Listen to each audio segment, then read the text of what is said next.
Hello, hello. Here we are for our second workshop about ChatGPT and how to save time, especially when you have plenty of listings. I'm Thibault. I'm going to let everybody stream in. There's already more than 40 of you.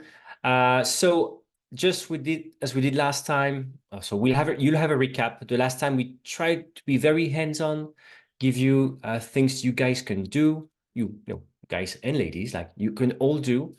Um, so that's what we're going to do this time. And on top of this, I have a special guest. We have Jean, who's going to join us from the US to explain to us what they do, both as a vacation rental company and as a tech company, what they do when, again, using ChatGPT and GPT. So again, very hands-on, real-life experience, because my goal here again is that you can leave this session with a good idea of what you can do, or we can ask someone in your team to do. With us also, we have, by the way, Simran and Yuvika in our team. They're here. Either you can see them or they are in the comments. So feel free, obviously, as usual, to leave comments. We're going to get started now, but just to have a feel of who's here, can you guys go in the comments and let me know where you are, and maybe if you can also how many properties you're managing. This will really enable Jean and me to customize what we're talking about to you. So where are you based and how many properties do you have in the comment section? And if you have deeper questions to this session, feel free to use the Q&A feature. And Yuvika and I will be taking the questions as well. Let me quickly check and welcome you. Up. I can see around Louisiana, 8 properties. Let me check it. Houston, Detroit, 5, 27. Bali, 3. Hey, Selamat pagi. I think it's morning in Bali. Oh, it's evening. No, it's evening. Sorry. But Manam. 60 properties, Phuket, 400 properties, Florida. Look at that. 2 properties, Norfolk, Dubai, 60, Netherlands, what is it, Goeiedag right now, 1,400. Okay, lot of people here. Florida, obviously, the US, usual, you guys have picture of the market. Thank you so much. I'm going to get started straight away. Good to know who you are. We got a good idea of where you're based, also what size you are, which is very important because today we're going to be talking about how to use that at scale, how to use ChatGPT at scale. Let me go through it. I will be a bit more than usual navigating between slides and demo, but it's for a good cause, believe me. Is that I really want you to leave with good takeaways. Let me make sure it's here. If you've ever been in a show with me, you know how I struggle with sharing my screen for some reason. So, all right. And we're good. Okay, let's get rolling. So the idea is that last time we talked about how you can do things with one listing, right? And now you want this at scale. That's our goal today. So I'm Thibault, I'm the head of Rental Scale Up. Rental Scale Up, as you know, we are a short-term rental industry news website, and we have a free newsletter.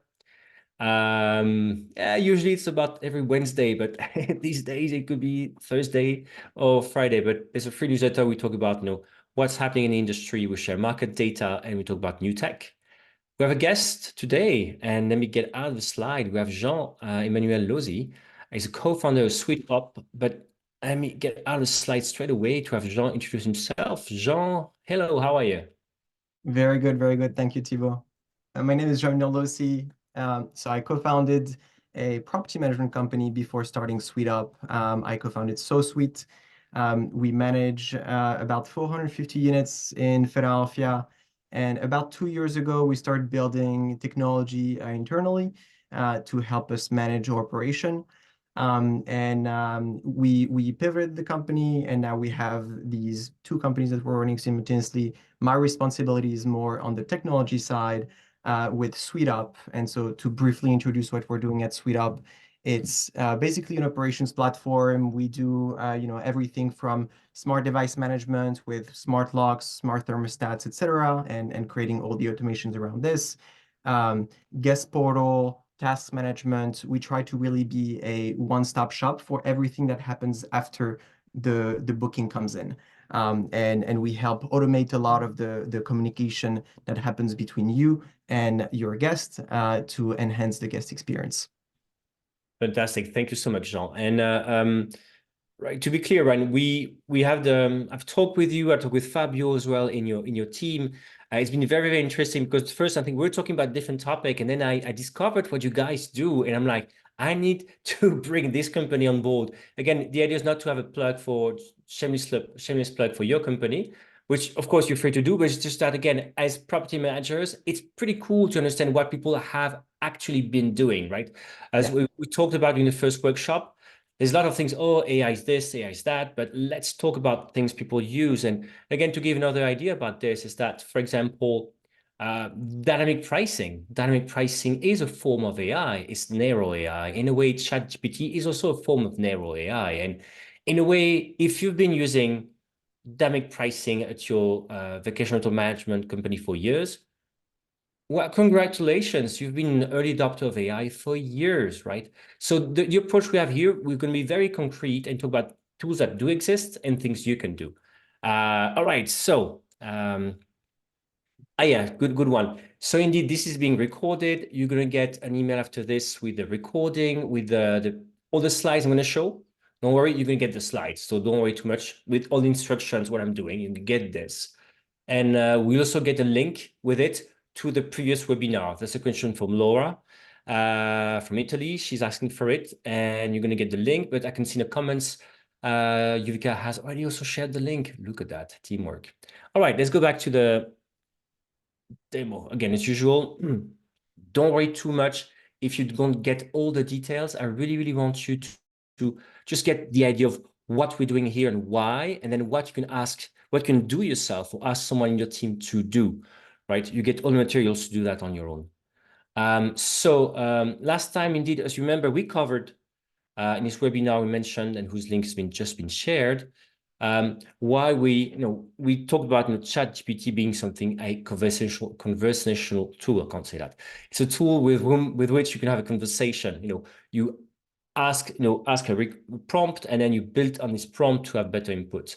And then we basically said, oh, I want to improve the title of a listing. That's how to do it. I want to improve the description of a listing. That's how we can do it. We also uploaded photos to give captions to photos. We also took 30 reviews live from somebody who was attending the workshop and just put these reviews into a description to say highlights whatever's great about this property as you can see from the reviews, and add this to the property description so that it adds more emotion and maybe some good points that guests saw that nobody saw when writing a description.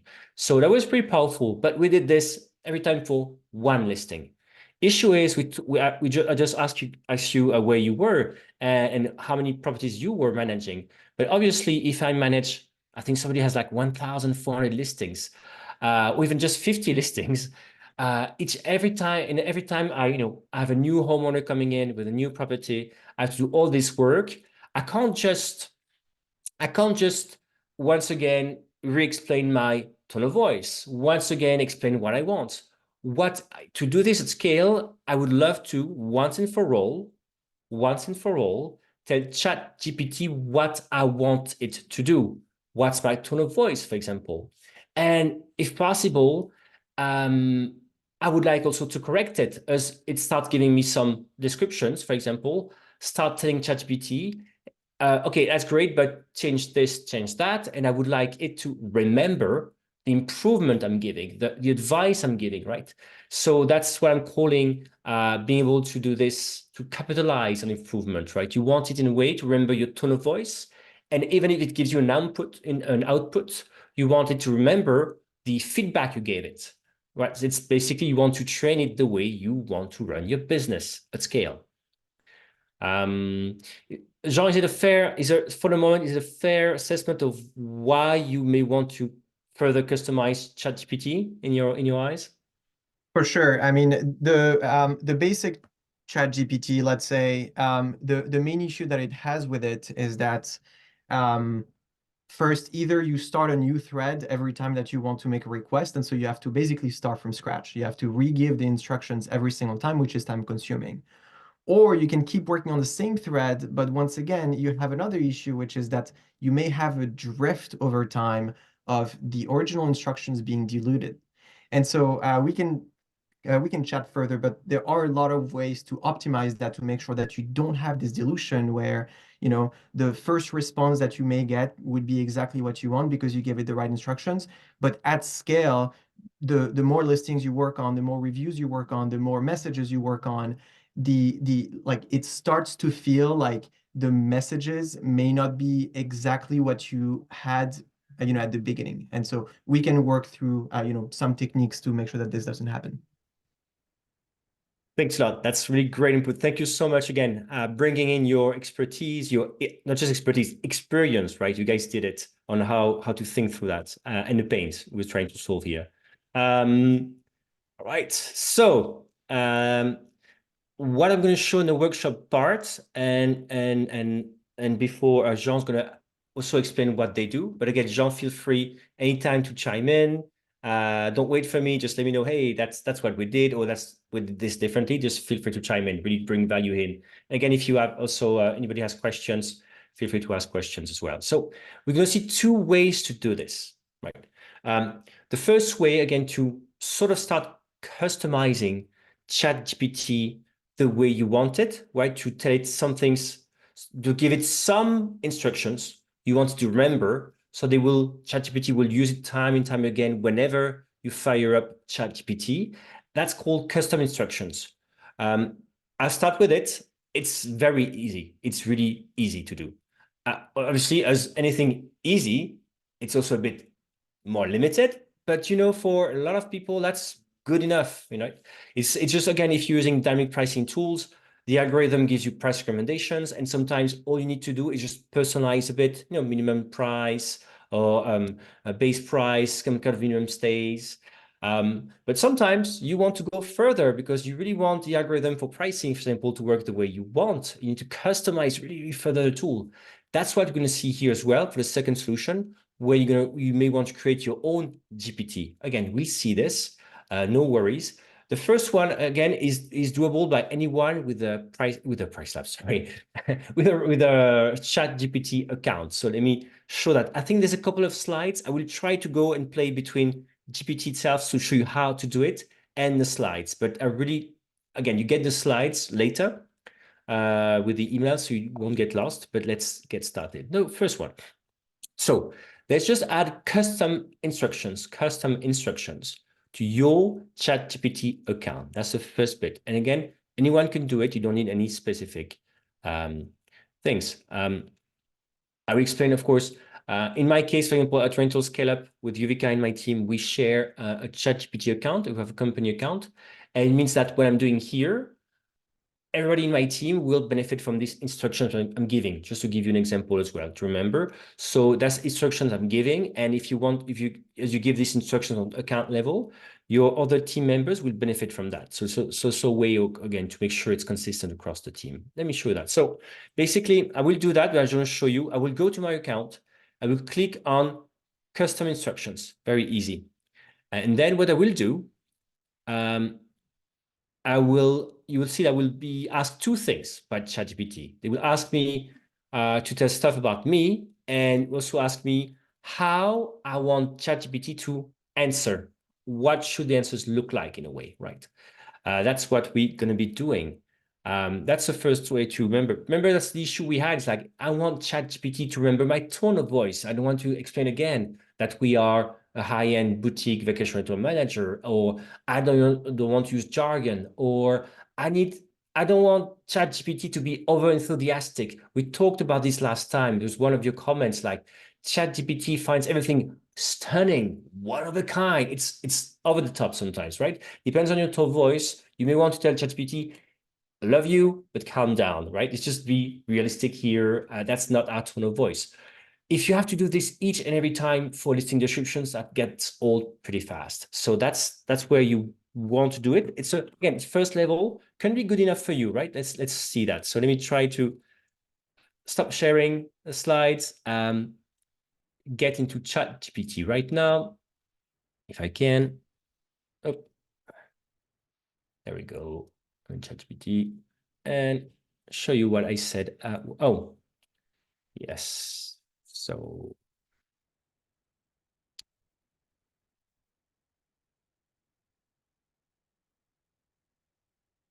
all right.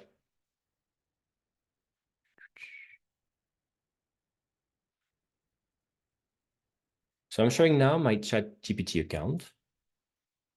I hope there's nothing secret in there. Oh. All right. So as I said, I'm going to go here to my account. Click on the left. Can you guys see it on the left hand side?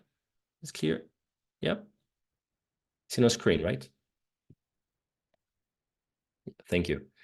Here, as you can say, very easy, custom instructions. That's how it's called, custom instructions. I'm going to click on it. Can you see the little window that popped up, the model window?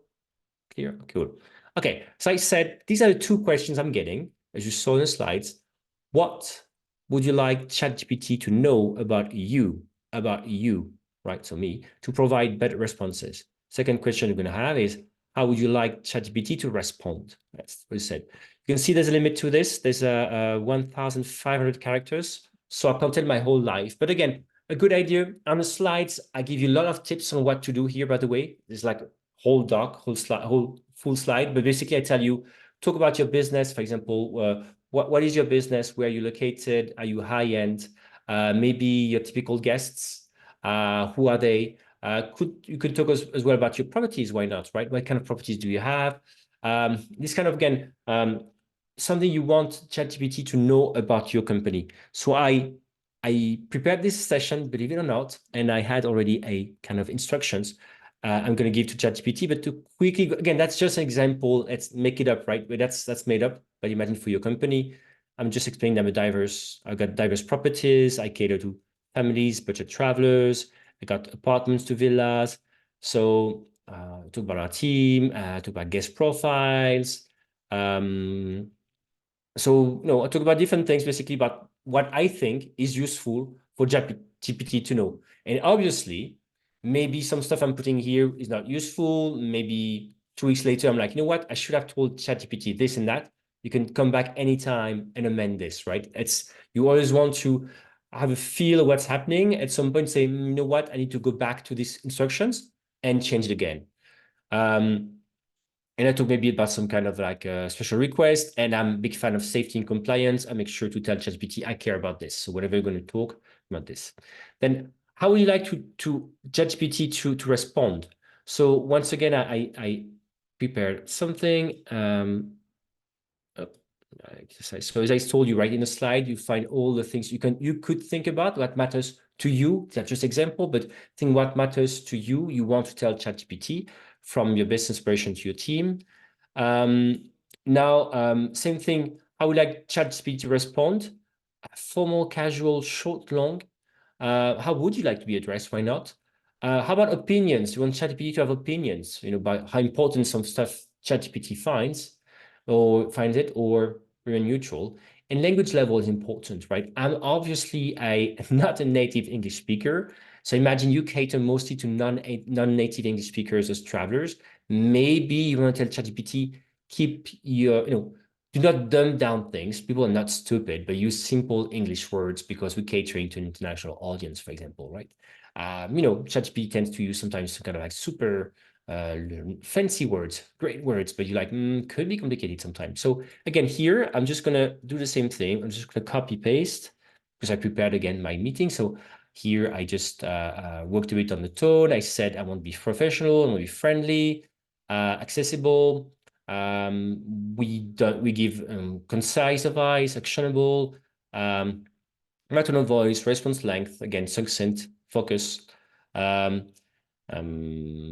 want it to be data-backed, fact-based, let's say, and again, language simplicity, right? So again, I would just write this down somewhere, right? And then when I'm ready, and I would document it, right? Because maybe again, next time you want to revisit this, you want to make sure you maybe keep it here. So to work on it, so have a good view of what you said, or maybe somebody in your team, I don't know, somebody modifies it by mistake. You want to keep it safe somewhere, right?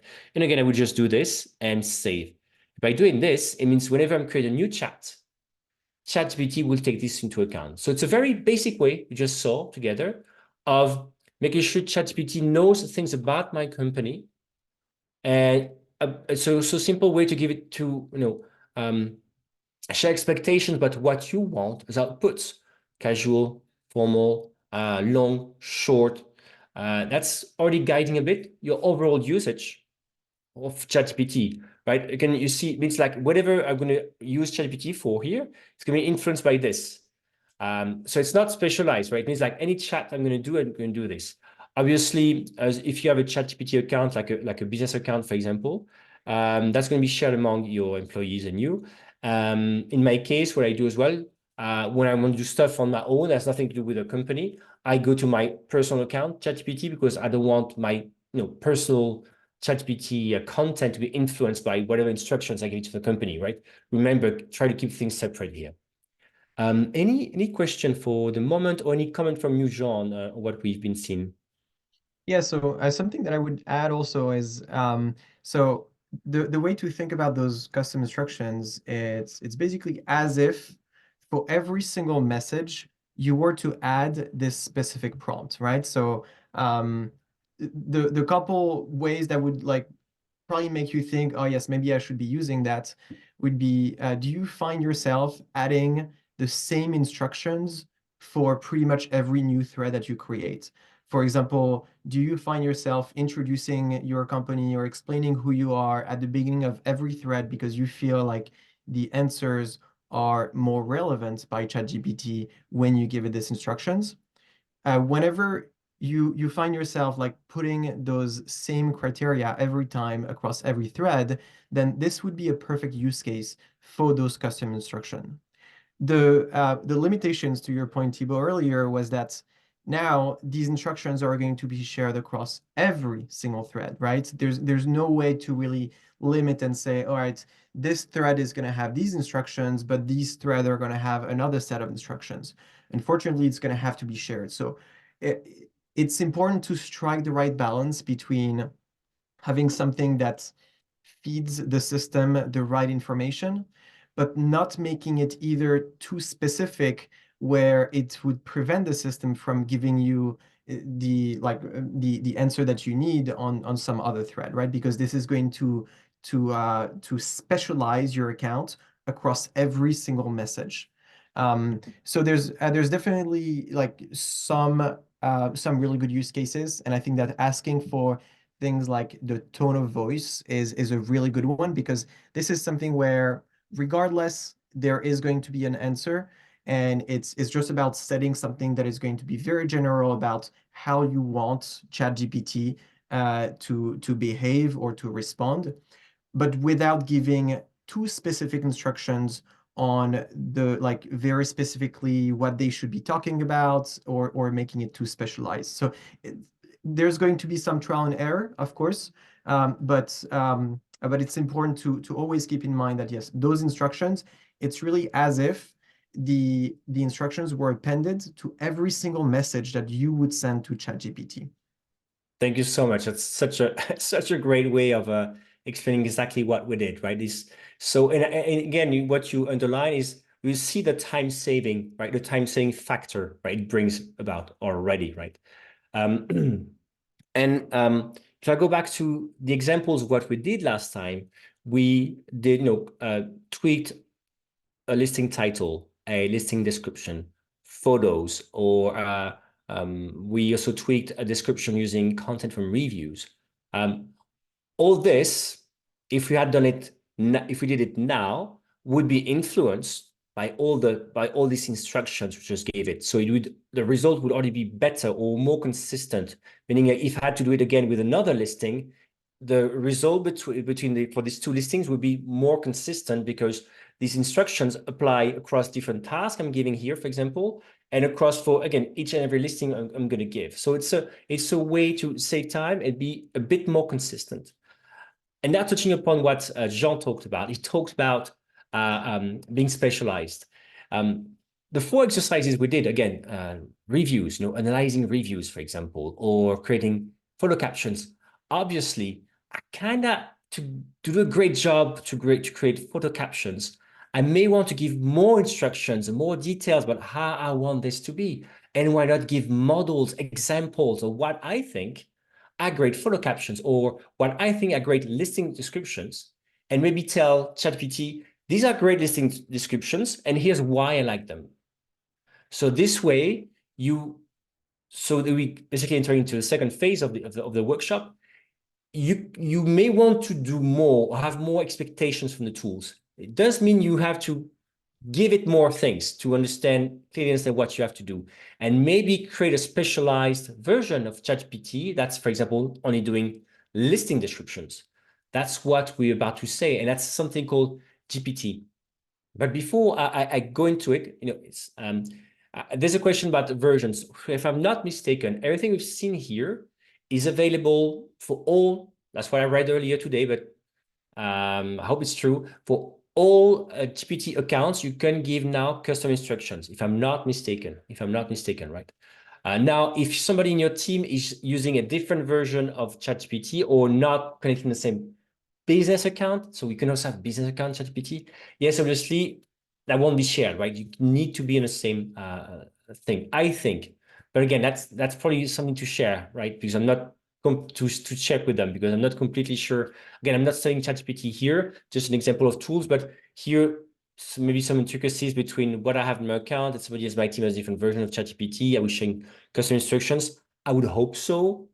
Now let's check. Just check. Again, as you saw, it just take a few minutes to just enter whatever you want and check whether the other one sees that as well. So it's easy to check. What we're going to see with the GPTs requires indeed a ChatGPT 4.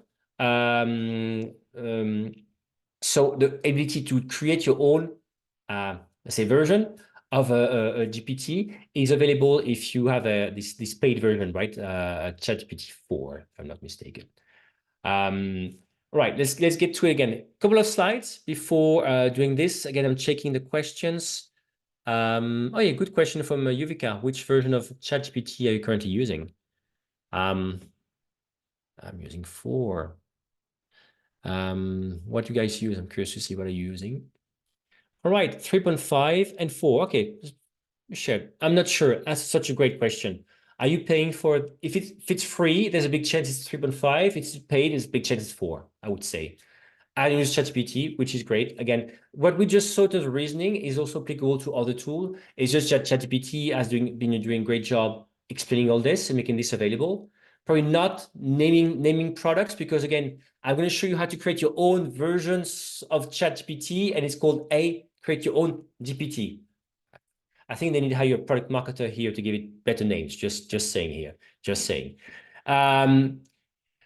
What's the difference between the two? So quickly, again, there's a difference of speed, of breadth. There's a lot of capacities. Again, and ChatGPT 4, for example, has more extensions. You can, for example, even create photos from GPT prompts. You can call different services. You can create your own GPT.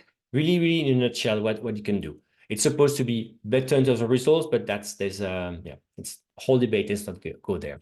All right. The big difference that I would like to add as well is something that's maybe a little bit complex, but I think it's easy to understand. It's the context window. So the free version is going to have a much shorter context window. So what that means is that when you start a thread and you start messaging with that thread, so you start with one message, second message, third message, this keeps increasing the size of your context window. And at some point, once the first message is beyond the context window, let's say it could be like 5,000 words, then that first message, which might be the critical prompt that you had at the beginning, is going to drop out of that context window. So that's kind of like the downside of not working with GPT or not working with the custom instructions, and also having the free version, is that you are more likely, once you start messaging a little bit too much with one particular thread, to start losing some of the critical information that you fed to the system. And working with the premium version has a slightly extended context window. There's also other tools out there. There's Gemini, Claude. They all have their pros and cons. They don't have the ability to do the GPTs that we're talking about today, but they do have extensive context window. We personally use ChatGPT 4, by the way, at SoSuite and SuiteUp. Yeah, thank again. That's such a great workshop. Thank you so much for providing your own experience. And to add to this as well, last time we did something where I uploaded files. I uploaded a PDF and uploaded, I think, photos to show you that GPT is able basically to see patterns and kind of is able main can't see the photo but can see the patterns in the photos, let's just say. And that's something you can only do with GPT 4 because again, it's let's say it's adding more services in a nutshell. All right. So GPT, again, speaking under everybody's guidelines here. Let's try to do this. So let me keep it for later this. So again, you're going to get the slides, but here, again, when you need to look at this or talk about this with your team, it's a quick table I created to recap the differences between your custom instructions and your custom GPT or your own GPT, right? So again, the idea here is that you'll be able to tailor way, way more and to create, why not, a specialized tool for what you want. You'll be able to even train it the way you want, give it examples. You could see with custom instructions, it's great, but it only goes so far, right? Here, you're really entering the world where you are creating sort of your own AI tool in a way, or the own tool for your company. And we'll see with Jean how they did this, but I want to quickly go through this. But if I take again the examples we did last time, remember we did with one listing. Imagine what it would do if I was creating my GPT, my version. I'm going to show you how to do it, but for listing descriptions, basically I will be able to train, to have my own version of ChatGPT, if you will, just focus, for example, on listing descriptions. And I will be able to show it what I think are good descriptions, not ChatGPT, what I think in my company. And maybe I can even give it like, 50 examples of great descriptions and tell it why I think they're great. So it has a good idea of my tone of voice, or, so which is, tone of voice, but not only just tone of voice, but also like what I think is a good job and what to do this. Another example could be customer reviews. Just an example here, but we know there are tools around that reply to reviews. And I kind of think we'll be talking about reviews with Jean as well. But just imagine a very, very simple example here, but imagine you want to be able to reply to reviews, right? So what you may want is just, again, to do it the way you want. Because as we saw last time, you can go to ChatGPT and say, hey, I got a bad review. Please reply to it and quote a few things from the review to make sure and say that it's been addressed. Yeah, you can do this, but it's not at scale. You have to do a lot of reviews, and also if you want to be consistent with maybe your in-house guidelines of how that should be done, you may want, for example, to customize a GPT for this. Why not? You can also upload a PDF. Imagine you have an in-house training document where you tell your team that's how we do things, that's how we review things. You've already have this. You already have this document maybe in your company. You can feed ChatGPT with this and it can learn from it, right? You can, again, just reuse instructions you gave earlier to your team, in this case, save time and give it to ChatGPT. That's just an example. And a third example here, remember we talked about photo captions. Again, same example. I can give photos and photo captions and explain to it what I think are good examples of photo captions. So you can see really how I can suddenly create different little tools that will help me, my photo caption maker, my review answering machine, that's a bad name, or my listing description. Before I go, I will do it straight away. Again, you're going to get the instruction on the slide. Don't be worried by this. I'm going to start with the first. Let's go back to ChatGPT and how to do it. Any questions so far? More comments? If I go there. Something that I would add also for the GPT, one way that I like to think about it is so before they released the GPT, which was something like 6 months ago or so, the thread that I would start would always start with something like act as a, let's say, like a professional marketer, or act as a property manager who is hosting, something, or act as something else, right? And so, because you want that specific thread to be specialized, you want your ChatGPT to put on the hat of somebody who is expert in one thing so that they can give you the best answer with the knowledge of this virtual expert that you're creating, right? The GPT is essentially a way to productize this, where instead of having to, once again, start the thread and feed it all the instructions, it really like, it's going to save all these instructions with your examples, with your prompt, etc., in one specific GPT that you can reuse over time. And so once again, like, there's nothing that's you cannot do with a regular thread that you can do with GPT, right? Using a GPT and like setting a GPT is more of a way to, one, save time, because those instructions are always going to be there.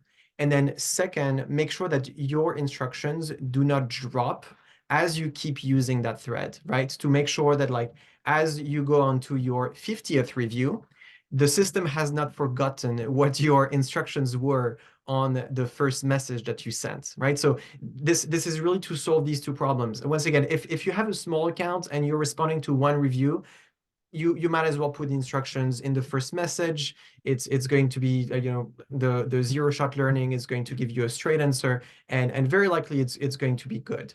But with scale, this becomes really time consuming to have to reset that thread every time, and also you risk more and more dropping out of that context window again.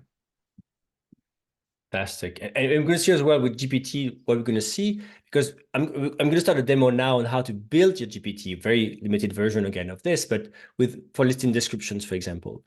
And what's interesting, everything Jean talked about, saving time, make sure the context stays. That it's like you have an assistant, right? You make sure that the instructions you gave them in the morning stay on top of their mind in the afternoon, after lunch, lunchtime. You want this to stay fresh, right? It has to be then, because if I give you instructions and maybe it's your 10th listing description of the day, maybe you dropping some stuff you forgot, right? So that's important. And the other thing you see with ChatGPT, it's like it can improve, right? You can give it feedback, you can give it inputs. You know what the description just gave me? I don't think so. Correct it. You'll be able basically to even have it learn from the new output. We're going to see how you can train it on descriptions you have, but then you also be able to give feedback on new descriptions you're getting to further improve the tool. So that the next description you're going to get will have have improved because it will have learned from the feedback you gave. That's why it's really important to see. And before we start the demo again, you're going to see even creating your own GPT. You're going to see it's not technical. What's great with ChatGPT team, they OpenAI basically behind the company behind, they also made it, I can't say this, conversational, right? So I'm going to be asked a couple of questions to follow. And just as Jean explained, right, I will be very clear on who I am and what I want to be so that GPT understand the kind of tools I'm creating. And then we'll be asking me relevant questions on what I need to fit it, for example, what they're expecting from me, or what more ChatGPT needs to know to create this specialized version of GPT, right? Always be clear so that he or she has the right frame of mind. I don't want to just start gendering ChatGPT. It's not going to be a whole debate here. All right, so let me quickly go here, sharing my screen again. So we're in ChatGPT 4, right?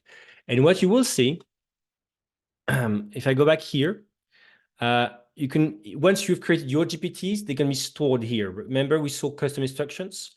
Once you have created your GPTs, they're here. 2 minutes on this, but actually, what's great about GPTs at OpenAI, they've been very smart about this. They've actually launched a library of different GPTs. Some people have created GPTs for whatever they needed. maybe to be helpful to other people or to showcase some stuff. And maybe they've, for example, from image generator to consensus, that's a tool I like. It's able, for example, to go to research libraries and give you references to great articles published in research. Anyway, there's all kind of GPTs that being made available by other people. But that's for another time. Feel free to explore this and use them. What we want to focus on is more what's on the right-hand side here, create. Right? You can explore this anytime. These are free stuff you can use, and some are very useful, right? But here we want to create our own, right? Look at this, creating our own, look at us creating our own AI tool. So I'm entering here a conversation with something called the GPT builder, the GPT builder. As I said, it's going to ask me questions and I will answer that to guide it so that with my answers, it's going to build the tool. It's going to build my version, my own GPT. First questions, basically, as we said, frame of mind. What do I want to create? Well, again, I prepared the meeting and I said something like this. Let me quickly put it here. Remember, I want to create a tool that's helping me create consistent, great listing description for my company. Let's pretend I'm a more high-end company. So here, basically, you would write the instructions you want to give it about what you want to create. And here, I'm going to be very clear.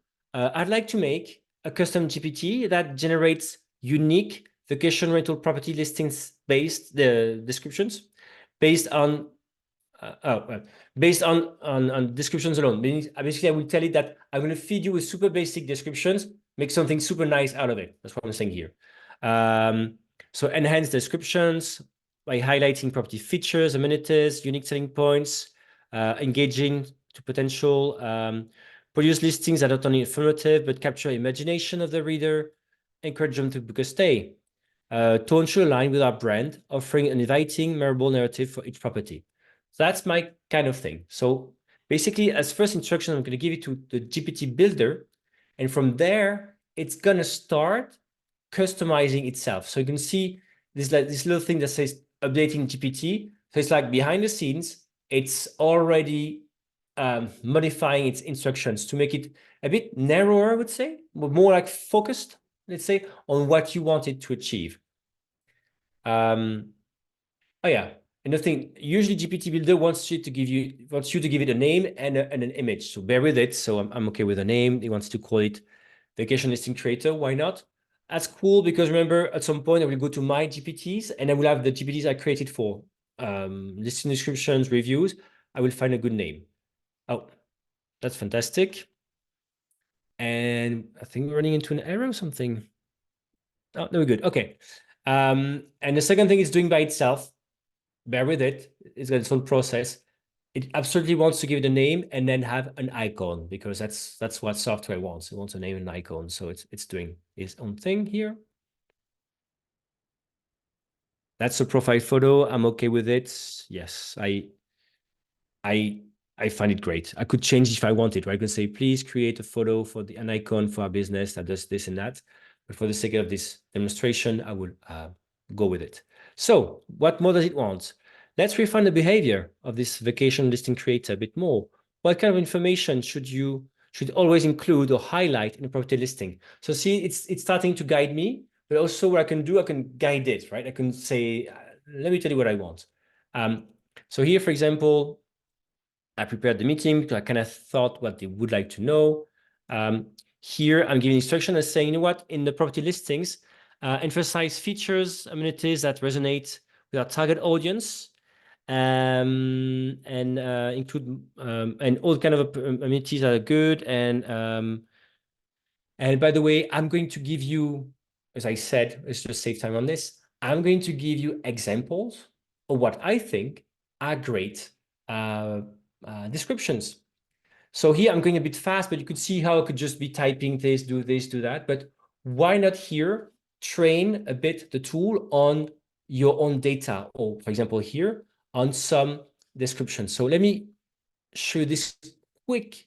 Can you see the spreadsheet I'm sharing? Yes.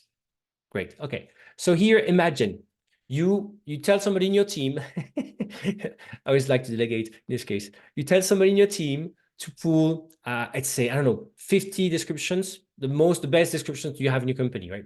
And to do a Google Sheet or an Excel sheet here and just put property name, location, property type, could be handy.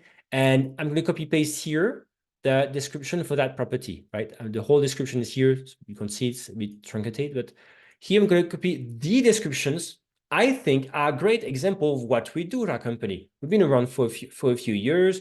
We didn't wait for ChatGPT to invent descriptions, right? We've been doing this for years. Also, we have a tone of voice, of habits. And then what I'm going to do, though, I'm going to tell ChatGPT why I think they're great. For example, this description will say it's great because there's emphasis on location and view. It highlights amenities, modern amenities, and it targets romantic getaways, family vacation. So I think why I think it's good because it do a great job on some amenities, some features, and the way it's targeting a separate specific audience, right? So I'm going to qualify, if you want, each listing with that. It can be cumbersome, but again, it's the best way to already train the tool on your own data, if you will, right? On your own descriptions. But you need not only to give it here good descriptions, you need also to go one step further.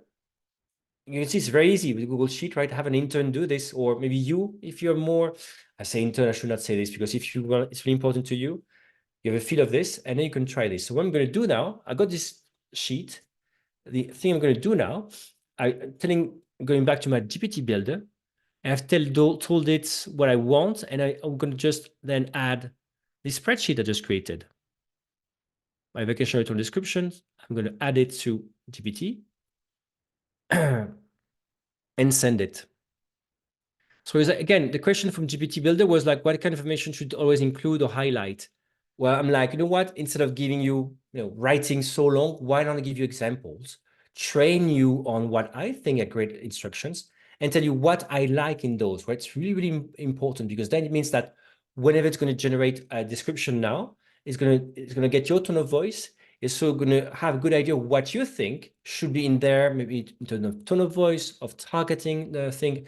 Or imagine you always target business travelers. You can say, yes, did a great job targeting business travelers. It highlights amenities for business travelers. You can repeat over again, right? And then it's asking even more questions, what I want to feature it. For example, maybe tone of voice or something. Again, I can give quickly more instructions. Here, so last example I would do, you can really, really refine as much as you want, but I would say, for example, I would tell it my tone of voice I find interesting, important for me. Imagine my company, we high-end, also we care a lot about the local community because we give back a lot. Let's say it's important to my values. Doesn't have to be for you. Let's say it's imagine important to my values. So I want to make sure whenever we write about stuff, we also look like a local insider who knows the destination really, really well and cares about it. Which again, so it means we're not going to be just like being, we care about the community. We're just like sending guests who will be making noise we care about. So here, that's what, again, I created this text and that's what I'm saying here, right? It's saying we are high-end luxury vacation rental managers. We don't want casual, colloquial expressions, no slang, but we're approachable, no overly extravagant claims about the properties. Remember, this way I'm doing this. Sort of what we talked about here, I'm being very clear in instructions, right? And here I can say, we're good. I built it, right? We're good. Okay. And on the right-hand side, I can see here, I can basically test it if I want to, right? I can test it and maybe I'm gonna create a test. Let's imagine I give a very brief instructions here. Oop.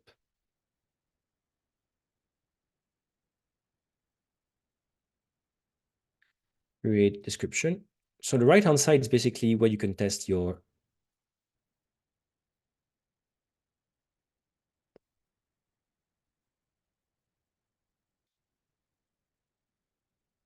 obviously, I gave it a very, very brief description. Usually when you have a property, you have a bit more than this because you don't want it to invent too much. But even if it's inventing stuff, you've already given it a frame within which it's going to work. You've really like created borders within which the AI will not work and create content. And I was very brief, right? Where is it? What it does? I also make sure to give key features. Here again, it's using the examples I gave it, the instructions I gave it to craft a description. Yeah. So something that I would add also briefly here. So there's two ways to create a GPT, and you presented here the flow that is conversational.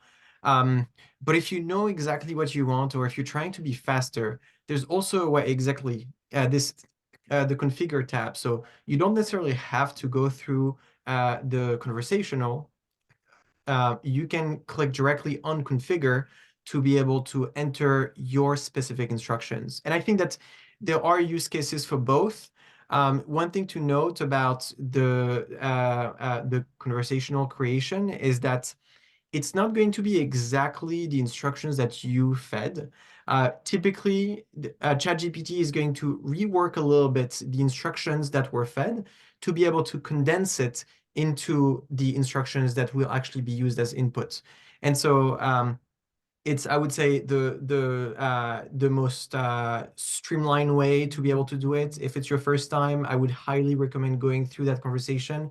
But if you know exactly what you want, or if you want to go a little bit faster, then know that there is also this second way to be able to create the the GPT, which is to go straight to that configure tab and enter the title, the image, the instructions, file upload, everything that we just did here can be done in the back end, quote unquote. In your case, Jean, so so we talk about all this, and how do you use it concretely, either in your company or in your suite of tools? Yeah. So currently at SoSuite, which is our property management company, we have created a lot of specialized tools to be able to do exactly what you described. So the listing descriptions, we have a GPT for that. The reviews, we have a GPT for that. Some of the messaging, we don't use GPT because it would add another layer that would end up wasting time, but we do use third-party softwares. There's lots that might be connected to the PMS that you use that help bring some level of AI into your messaging. And this is also something that we use. So we really have some AI across different streams to be able to create blog posts as well, to be able to create content online. This is the kind of thing where it requires a lot of creativity, and sometimes having this little spark, this original idea that come from ChatGPT is going to allow you to save a lot of time. And so we have these specialized GPT. We have a marketer specialized GPT for us to be able to draft those original blog posts. So that's as a PM, really trying to automate as much as we can a lot of the processes that require some level of creativity, and is exactly as you described. We have trained GPTs with specific examples so that the GPT knows the tone that we want to have within that description, within those messages, etc., and it feeds off of this. But then as a technology company, the use case is a little bit different because, of course, GPT is not something that we can offer directly to our clients. However, it's a great way for us to be able to test certain features before we put them live. And so as an example, we have a feature within SuiteUp that gets all the reviews automatically, parses that, has pros and cons, and then gives us a brief analysis of what went wrong. And we do this because it's sometimes very difficult to read through the hundreds of reviews that you may have on a weekly basis at scale. But those reviews are really critical. And so we use AI to be able to filter through all of this information. And here, we actually started with a GPT before building the actual feature using the OpenAI API, because the GPT allowed us to basically test what it would be and fine tune what the instructions should be. Because those companies using the API of OpenAI, like really, it's just a way to use, in the backend and to automate these same instructions that you can do through a GPT. And so it's a very easy way for us to test instructions, build specific bots, give it exactly, what we would want, and then iterate very quickly because there's no coding involved. It's something that is available to everybody. And once we have fine-tuned this GPT, then we can productize it. Then we can, make an investment to build automations, which, by the way, you can do with a lot of no-code tools out there, that help you like connect something like some email, some messaging. There's Zapier, which might be the most famous one, right? Where like some of these things that I'm talking about with the API, it may sound complex, but it's actually like really something that would be within your reach. It doesn't require being an engineer. Where like if you know that you want to send like one GPT that you have created, like the same instructions, and you want to put a review that you've gotten, creating these automations would really be within your reach. Yeah, once again, there's a lot of tools. It probably depends a lot on which PMS you're using, And if and I, and and you if I can can use ask, third-party tools. Yeah, for sure. Jean, to make sure I got it right. So what you guys do in your property management company is that you get all the reviews. If I got it right, I think we had a previous call and I was like, wow, that's fantastic. But did I get it right? You get all the reviews and you're able to say, you know what?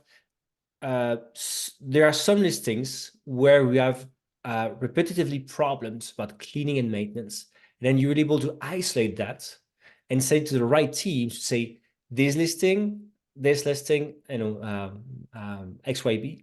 has cleaning issues over and over again. We need to fix that. Is it something that's really happening in your company? Yeah, exactly. So we get all the reviews from the PMS of our customer, and then from those reviews on a daily basis, we are going to parse through all the content. So we have the information of the review rates, whether it's from 1 to 5 on Airbnb, for example. We know for which location, for which property this review happened, and then we have the public description and the private description of that review itself. And so we feed all of this information, and then we basically categorize every piece of feedback by using ChatGPT. And then from here, we are then going to rank what we think is the most important feedback and parse it to the right team, whether it's maintenance, housekeeping, listing, and then we have these notifications that then tell us, okay, for this team, here's the actionable feedback for you, and for this team, here's the actionable feedback. So it's basically a way for us to read every single review, right? Which is like gold, right? Because this is the instant feedback that you're getting from your guest of what went well and what did not go well. And being able to act on it as fast as possible. For us, we built it first for SoSuite and then scaled that through other property manager with SuiteUp. But for us, this was really essential to make sure that when one thing goes wrong, it doesn't go wrong again, right? Because you've had that feedback. The faster that you act on it, the lower the chances of having another 4-star, 3-star review if that went wrong. And to be clear, we talk about several levels. We talk about giving simple custom instructions. We talk about creating your own GPT. What we're talking about here is a one level up, let's say, in terms of like technical skills, obviously, that you guys had to do with your team. Right. I want to conclude as well by talking, there are other tools. We talk about ChatGPT, of course. You talk about what you guys do over at SoSuite. There are other tools that exist on the market. For example, UVK and I started using Jasper back in the days, and we still fond of Jasper, which is another tool basically, right? Yeah. And Jean, you mentioned other tools. I know we have in the room, and thanks for joining. We have a Larry Hyofer, who has launched Genie.io, which is an AI tool specialized for vacation rentals as well. So there are lots of tools that do exist. And again, ChatGPT is really the example we used here because it's the most commonly known by others, so it's easy to do a demo with it. But again, we also at the moment, just like maybe Jean did with his company, there are also people doing things that are a bit more specialized for our industry. And either you may want to do it as they did, right? We're still going beyond creating your own GPT. We want something a bit more like one level up. And as we saw with the case of reviews. And in this case, this is where either you have the skills maybe in your team, or you go after specialized tools, for example, in the industry that are starting to pop up and are using all this, right? But I hope that, again, with this workshop, you had a good idea. That was second out of three. Next time, the third workshop is actually about the different tools that use AI in the industry. So we will bring some of this on board. Again, we hope it was really, really insightful. But before we close, Jean, if people want to contact you, what's the best way to know more about what you do, or have your talk with you on what they're doing, have your opinion? What's the best way to reach you? For sure. The best is probably by email. My email is Jean, so Jean, at suiteup.com, suiteop.com. You can also reach out to me on LinkedIn or any other medium where you'll see me.